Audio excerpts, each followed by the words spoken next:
Landon Brooks had never cared much for socializing or communal interaction, not out of shyness or disdain, but from a deeply ingrained need for structure and control.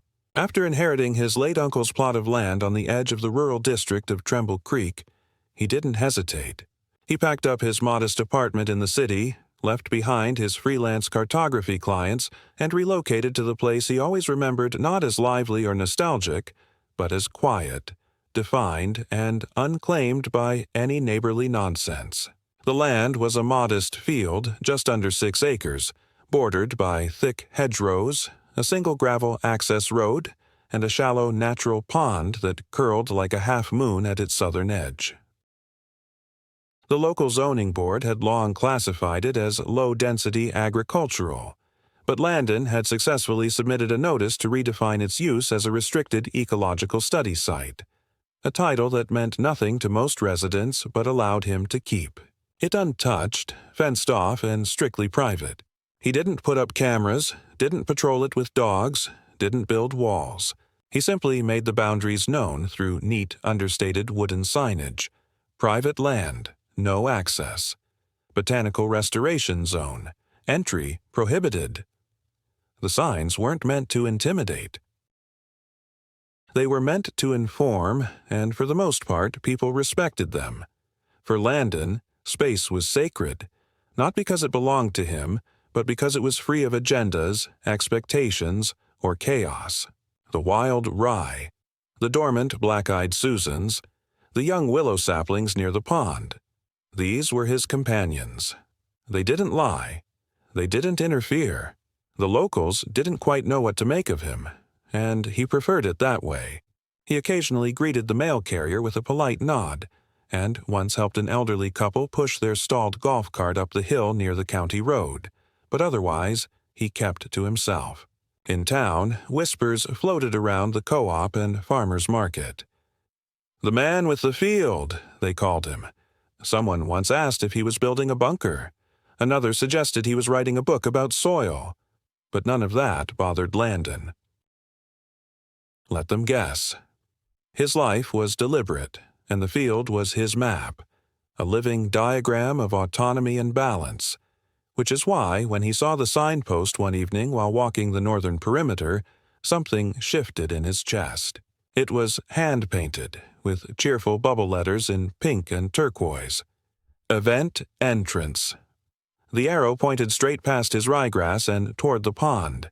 He stared at it for a moment as if unsure whether it was real. The post was driven shallowly into the ground, but not crookedly.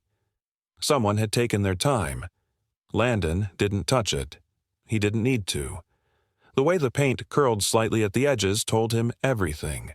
This wasn't spur of the moment. It had been planned, perhaps for days. He returned to his house in silence, heart beating faster than he wanted to admit, and poured himself a glass of water. Outside, the wind brushed through the reeds and willows, unbothered. The land was still. But something had crossed over. Not a person, not a vehicle. Something worse. An assumption. An erasure. Someone had decided his boundaries didn't matter. Someone had decided the field wasn't a field, but a surface. A usable thing. He stood in the doorway long after the sun dipped below the tree line, unable to shake the quiet, splintering feeling that a line, unseen, unspoken, but deeply real, had just been crossed. Landon awoke early the next morning, as he always did, to the sound of the wind rattling softly through the field and the faint trickle of frogs near the pond. But the rhythm of the morning was interrupted by something heavier, something that did not belong. It was not until he stepped out onto the porch, coffee cup in hand, that he saw it. A line of cars, dozens of them, glinting in the pale sunlight, already parked across the far stretch of his property like gleaming foreign creatures settling into a place they had no right to occupy. At first he thought they might be lost. Perhaps some local fare had overflowed into his road, but as his eyes moved across the field he saw more. Rows upon rows of SUVs and sedans, even a scattering of pickup trucks, arranged with no order or respect, their tires sinking into the soft soil and leaving ugly scars in the grass. The air smelled faintly of gasoline mixed with perfume and fried food, and in the center of it all, erected with brash authority, stood a white rental tent decorated with balloons, streamers, and a banner that stretched almost arrogantly across its opening. "Happy birthday, Bailey. Thank you, Mrs. Karen, for the space." He froze, staring at the spectacle as though his field had been transformed overnight into a carnival ground. Children ran in wide arcs near the pond, shouting and tossing cheap plastic toys that splashed into the water. Teenagers lounged on the hood of a black sedan, their shoes grinding into the hood as if the car were theirs and the ground beneath it. Theirs, too. At the tent, adults carried trays of food and coolers, setting up folding tables and lawn chairs, chatting with the relaxed ease of people who assumed nothing about this space was out of place. And there, in the midst of it, moving like a conductor through an orchestra, was Karen, her bright floral dress catching the sun, her arm raised high with a megaphone.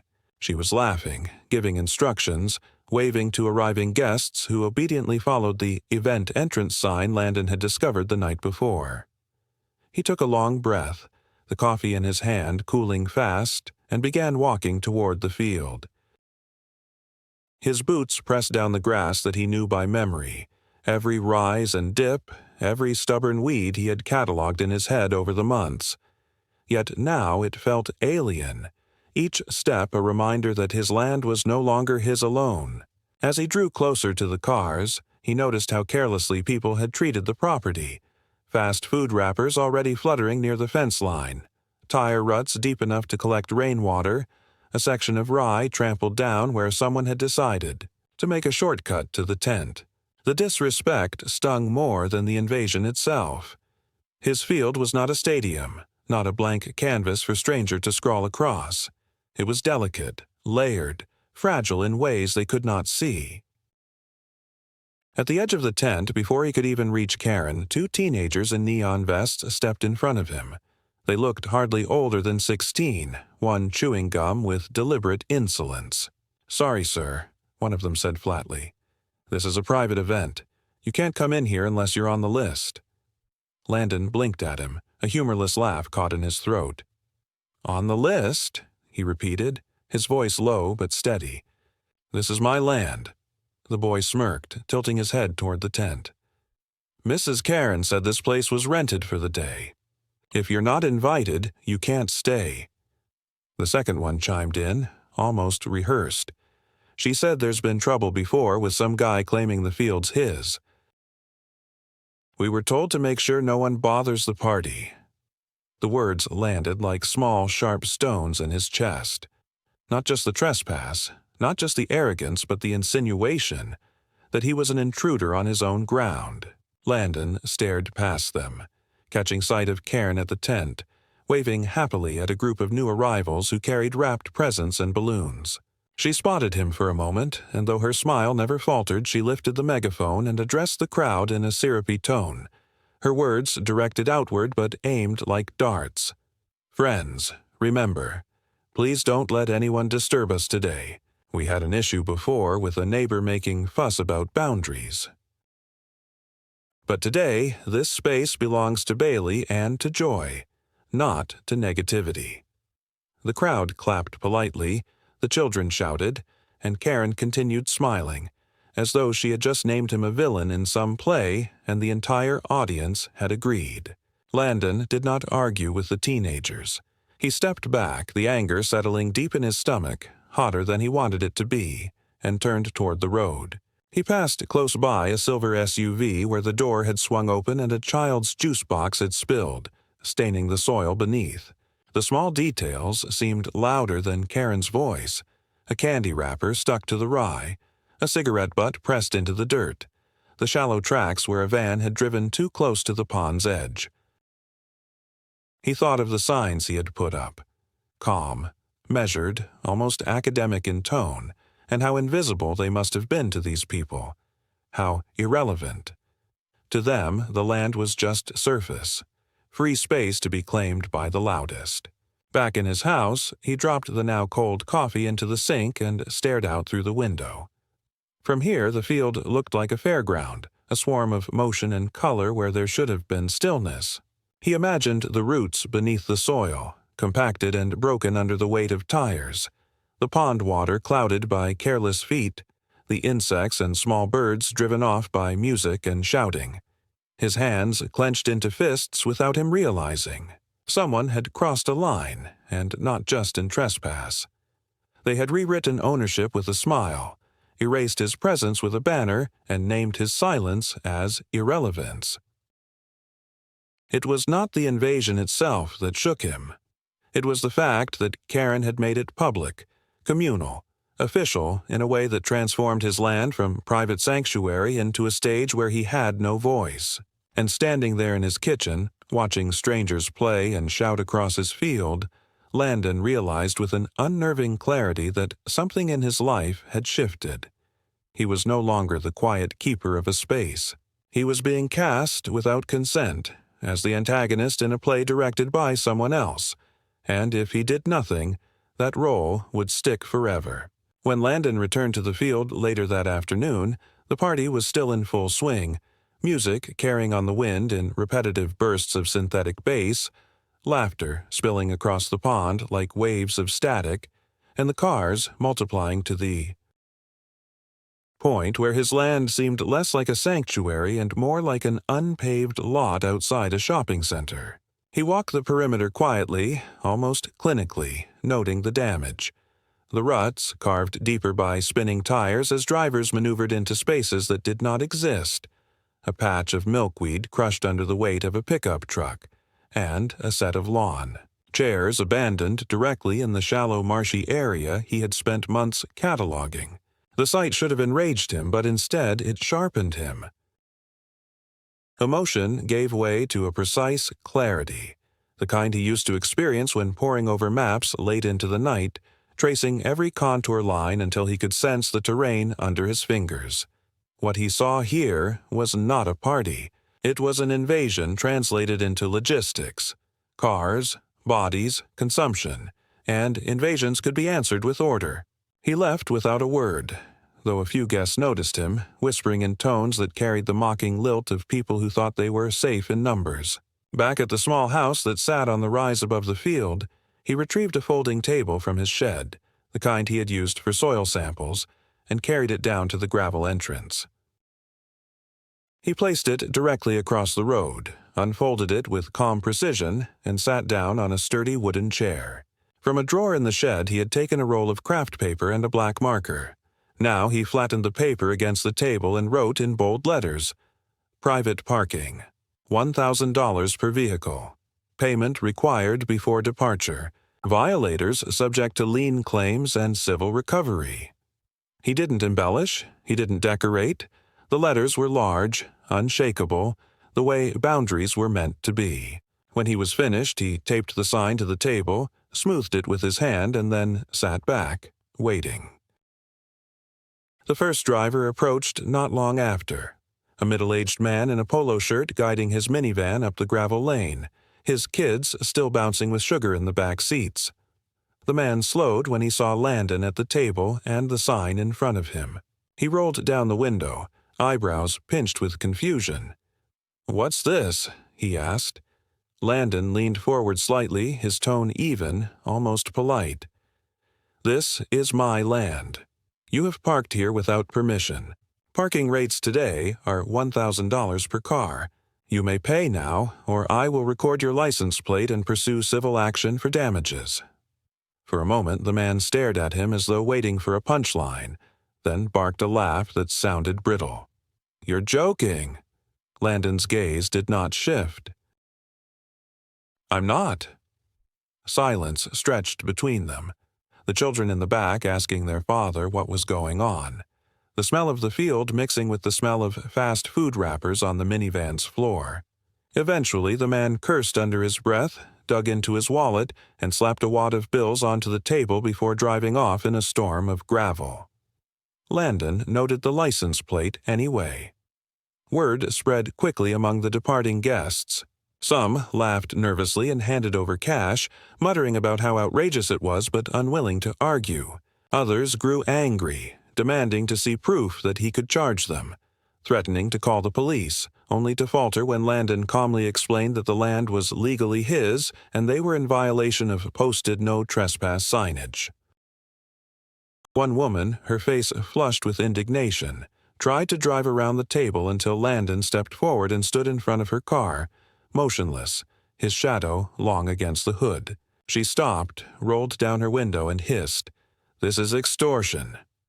Landon answered without raising his voice, "This is restitution." Eventually she paid, her hand trembling with either rage or shame, and sped off. With each encounter, Landon grew less like the passive guardian of a quiet field, and more like a sentinel, a figure who had drawn a line in the dirt and dared anyone to cross it. By dusk, he had collected nearly $20,000, most of it in wrinkled bills hurriedly surrendered by drivers desperate to avoid confrontation. The tent in the field still pulsed with noise, but outside, along the gravel lane, the mood had shifted. Guests leaving eyed him warily, muttering among themselves, some clutching their receipts like evidence, others whispering that maybe Karen hadn't been entirely honest about whose land this was. And then Karen herself appeared, her floral dress now smudged with dirt, her cheeks flushed with wine and indignation. She marched toward him, heels digging into the gravel, and without hesitation snatched the sign from the table, crumpling the craft paper in her hand. "You can't do this," she snapped, her voice sharpened by the megaphone she had abandoned but still loud enough to carry. "This land was offered to me. It's for the community. You're humiliating people and ruining a child's birthday." Landon did not rise from his chair. He simply lifted a laminated document from the table and placed it where she could see. The official zoning and tax record of the parcel, stamped by the county, listing him as sole owner and noting its restricted ecological status.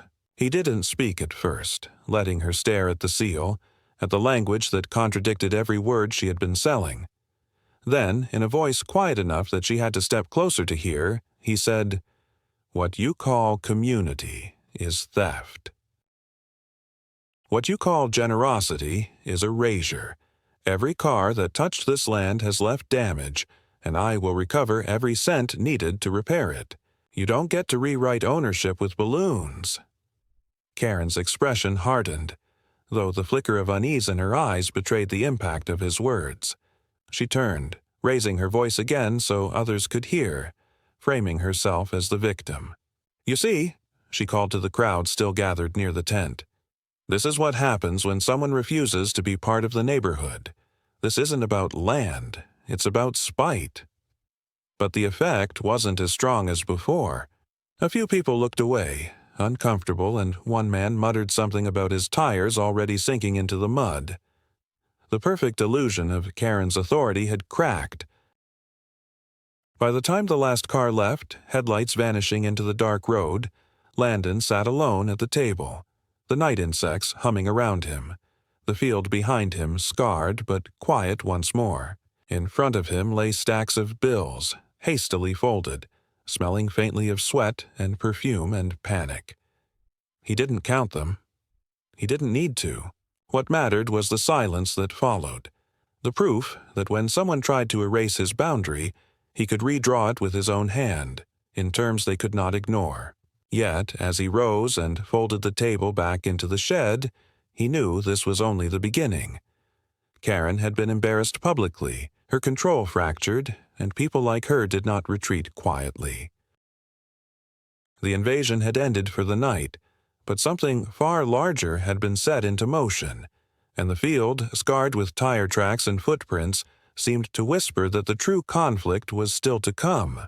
The field bore its wounds for days after the party, the tire tracks hardening into ruts that split the rye like scars, the marshy edge of the pond muddied to a gray soup where children had trampled, and scattered bits of confetti and ribbon caught in, the hedgerows like invasive weeds. Landon moved carefully through the damage, taking notes on what had been disturbed, as though conducting an archaeological survey of an invasion that had already passed into history, and yet the quiet was deceptive. He knew that silence after intrusion was not peace, but the pause before retaliation, especially from someone like Karen, who had not looked beaten when she stormed off the night of the party, but rather recalculating, her anger tempered with a deliberate performance of victimhood. He recognized it in her eyes, that refusal to let the narrative end in his favor, and he braced for the next move not with paranoia, but with the methodical patience of a man who had learned that control was built on anticipation rather than reaction. The first sign arrived in the form of an envelope pushed crudely through his gate. Not mailed, not marked, just delivered like a threat too informal for stamps. Inside was a packet of glossy seed catalogs with a short note written in looping cursive, "If you won't use your land for something useful, others will. Don't let your stubbornness ruin the neighborhood's spirit." The signature, an exaggerated K, needed no further identification. Landon did not respond, though he studied the handwriting, noting how confident it was, the kind of script used by someone who assumed her words carried authority. He folded the note, placed it in his records folder alongside the receipts he had written for the party guests, and left the catalogs on his porch where the wind carried them away. If Karen wanted him to react, she would be disappointed. But ignoring her did not prevent escalation. A few evenings later, while walking near the pond to measure water clarity, he noticed several stalks of his wild grasses pulled clean from the soil, their roots torn and discarded. At first he thought it might have been deer, until he saw the shallow heel prints leading back toward the road. Too neat, too deliberate. He bent down, touched the disturbed soil, and felt a sharp wave of intrusion deeper than any car tracks. This was not careless damage. This was a message. Someone had entered after the party, at night or early morning, and chosen to uproot what he had been cultivating. It was not theft for profit. It was symbolic theft, removing what was his simply to remind him that his field was vulnerable.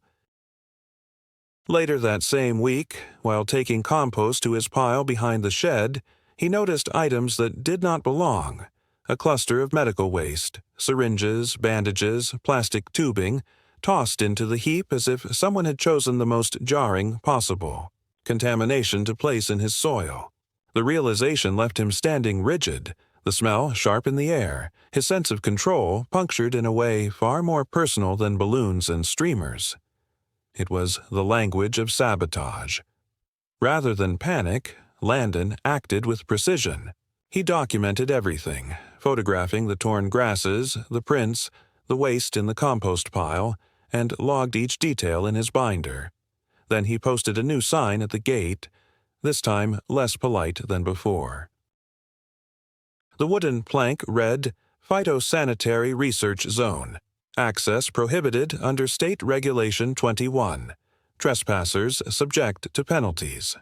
He mounted it firmly into the ground where no one could mistake its intent. The words might sound technical and distant, but they carried a power greater than his name, the implication of law, science, and official sanction. He was not merely a landowner now. He was a custodian of something recognized, and interference could be punished under statutes more intimidating than property trespass. The sign did its work more effectively than he anticipated. Over the next days, as he went into town for supplies, he noticed a shift in conversation. At the hardware store, a clerk mentioned in passing that Karen's little stunt might have gone too far, that people were talking about contamination risks. At the cafe, two women whispered about how she had dragged them into signing something vague about community use of open space, and now worried they had implicated themselves. Karen's certainty, once unshakable, had begun to wobble. She had relied on the community's blind agreement, but when the threat of ecological penalties or government oversight appeared, neighbors who had clapped along to her speeches now preferred distance, unwilling to be caught in something that might cost them fines or reputation. Still, Karen did not retreat.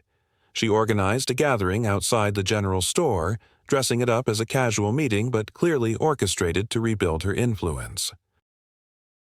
Landon did not attend, of course, but he later heard details from a farmer who had stopped to listen.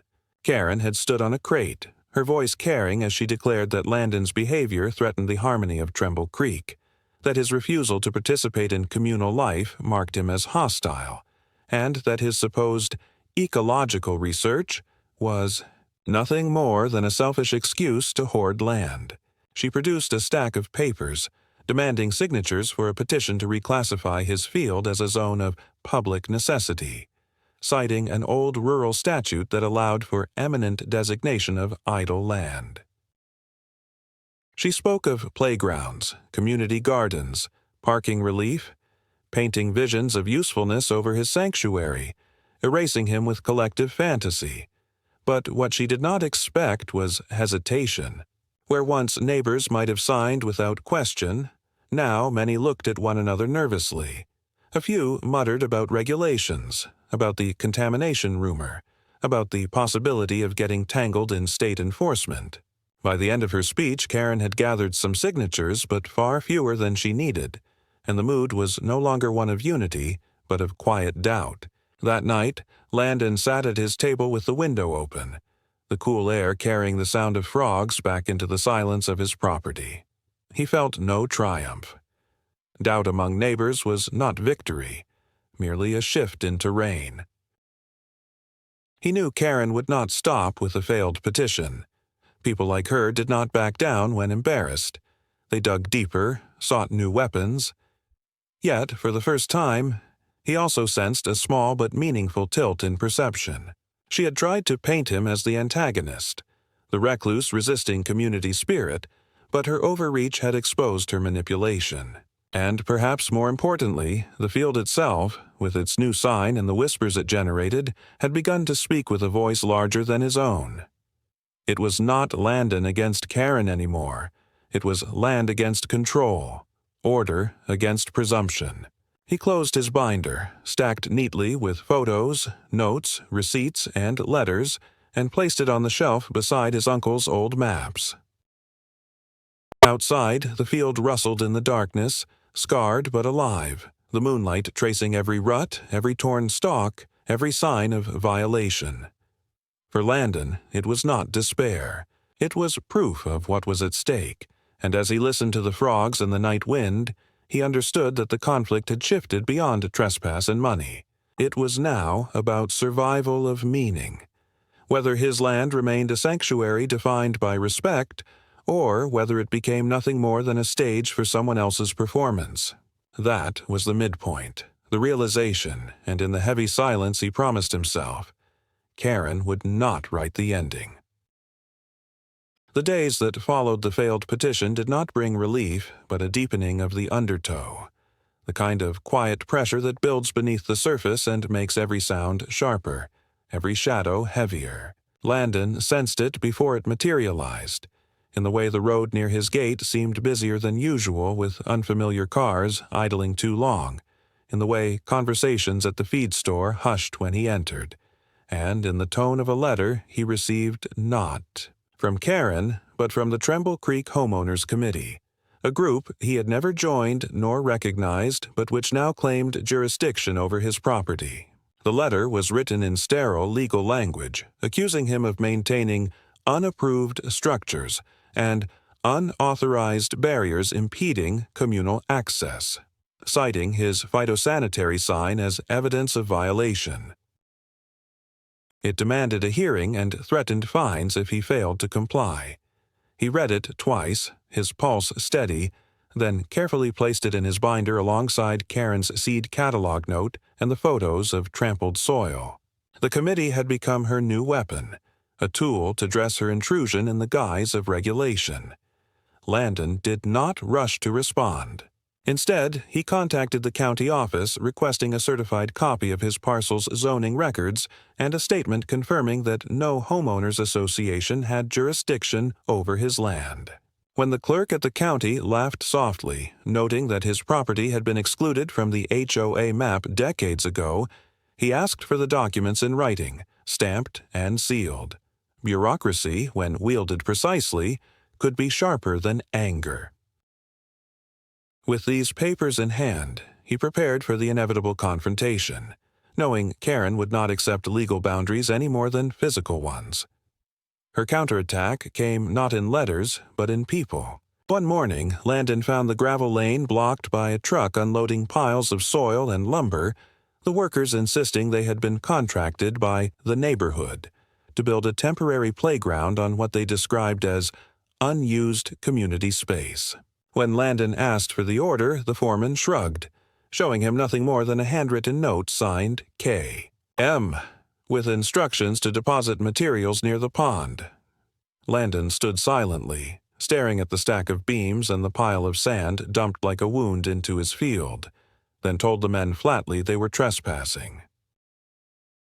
They argued briefly, more confused than hostile, but when he showed them the stamped county documents, their bravado collapsed and they drove off, leaving behind the mess as evidence of Karen's brazenness. He spent hours that day hauling the sand into covered bins, salvaging what lumber he could, recording the intrusion with photographs. As he worked, neighbors walked past on the road, some pretending not to see, others offering a nod of sympathy they were too afraid to voice aloud.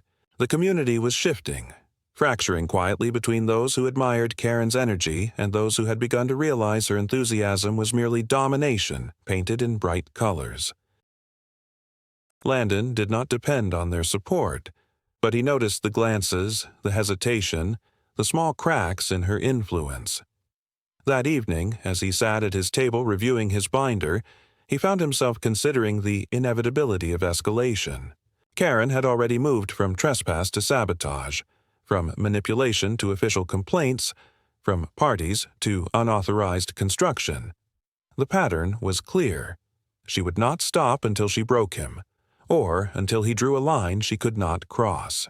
He was not interested in spectacle or revenge, but in defense. Defense not only of soil and grass, but of the principle that boundaries meant something, that ownership was not dissolved by louder voices. He began drafting a formal notice of intent to pursue damages, not for money but for record, for the creation of a legal trail that would outlast gossip and intimidation. Each detail mattered. The compost waste, the uprooted grasses, the sand dumped by strangers. Evidence was weight, and weight was the only force strong enough to counter people like Karen who thrived on weightless words. Yet Karen was not idle. Days later, while walking near the hedgerow, Landon discovered another intrusion, this one quieter but more insidious. Several of his signs had been defaced, not destroyed but altered. Where once the words read, "Phytosanitary Research Zone," someone had scrawled beneath in red paint, "Fraudulent Claim. Fake Science." The handwriting was unmistakable, theatrical in its loops, meant to humiliate. He did not remove the graffiti immediately. Instead, he photographed it, then left it standing for days so that every passerby could see the childishness, the desperation. Neighbors whispered, some laughing nervously, others uneasy, but no one doubted who was behind it. Karen had overreached again, and every overreach left another mark against her. By now, even the weather seemed complicit, rain soaking the tire ruts and turning them into stagnant pools, the field holding scars like open wounds that refused to heal. Landon watched from his porch as the sun dipped low and the water reflected the bruised sky, and he knew the conflict had deepened into something that could not be undone by apologies or half measures. Karen had tried to weaponize community, committees, workers, even paint, and in doing so she had exposed herself more than him. But exposure alone was not resolution. The second escalation was not about noise or spectacle. It was about erosion, slow and grinding, each move designed to weaken his foundation until he either yielded or collapsed.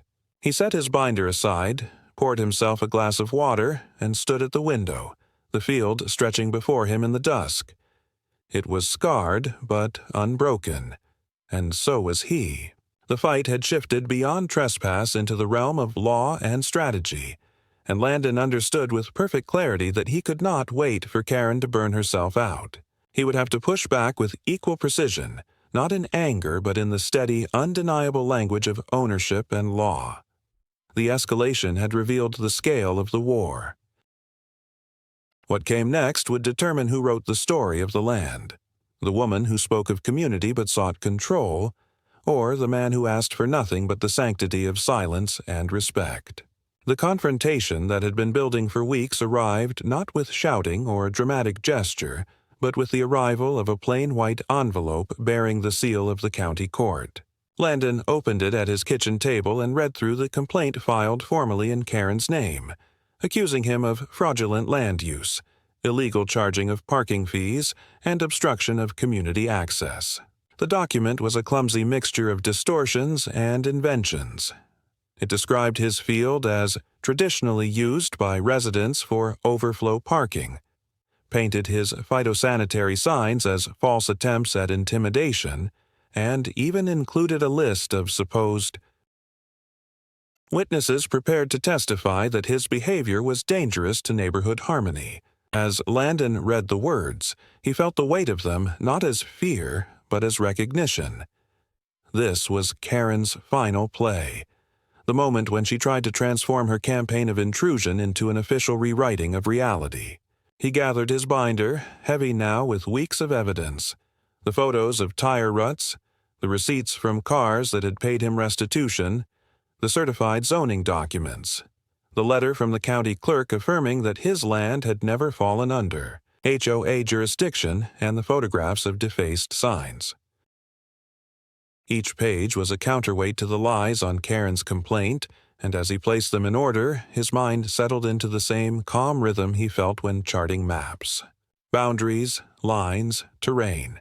These were not abstractions. They were measurable, visible, undeniable. And that was what Karen had never understood.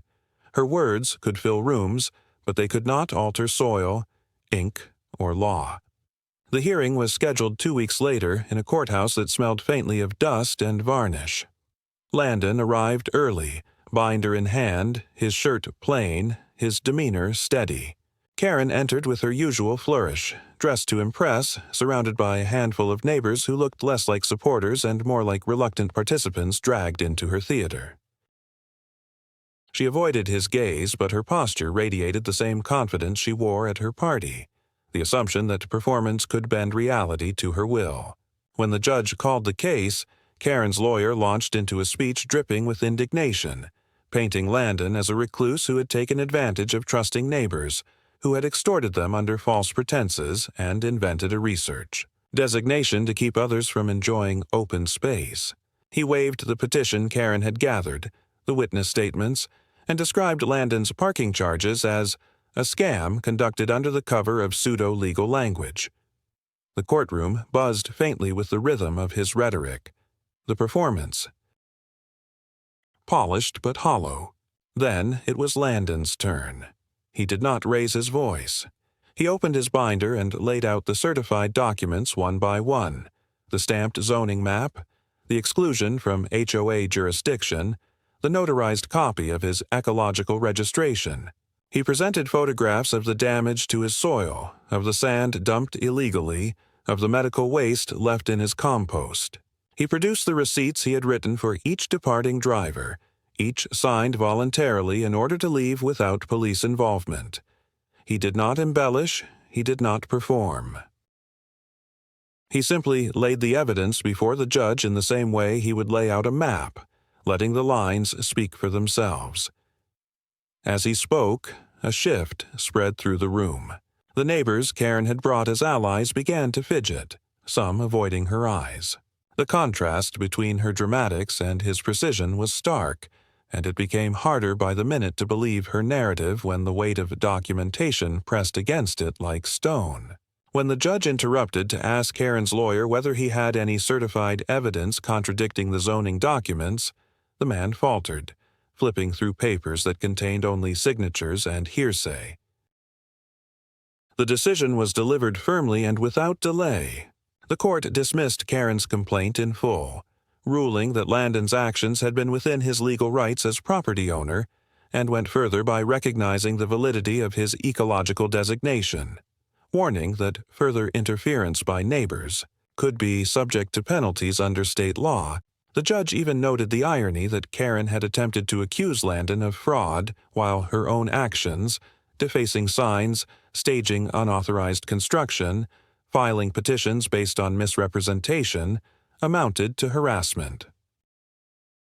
Karen's face tightened as the ruling was read, her composure fracturing in a way that no floral dress or wide smile could conceal. The neighbors who had come with her left quickly, murmuring excuses, unwilling to share in her humiliation. Landon closed his binder calmly, offered a small nod to the judge, and walked out without looking back. Outside, the air was sharp with late autumn chill, and for the first time in weeks the weight on his chest eased. It was not triumph he felt, but relief, the kind of quiet that comes when a storm finally exhausts itself. Karen had made her grand attempt to rewrite the story, to erase his boundaries through performance and intimidation, but the field had spoken louder, through documents, photographs, and scars written into the soil.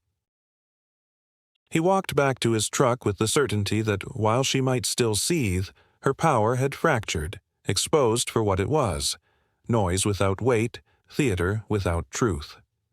The climax was not victory in the sense of conquest. It was victory in the restoration of reality, the proof that silence and patience, when armed with precision, could withstand even the loudest performance. And as he drove back toward the field, the image of his land waiting beneath the gray sky, scarred but still his, filled him with a steady calm that no celebration could match. The fight had peaked, and he had endured, not by playing her game, but by refusing to leave the map of truth.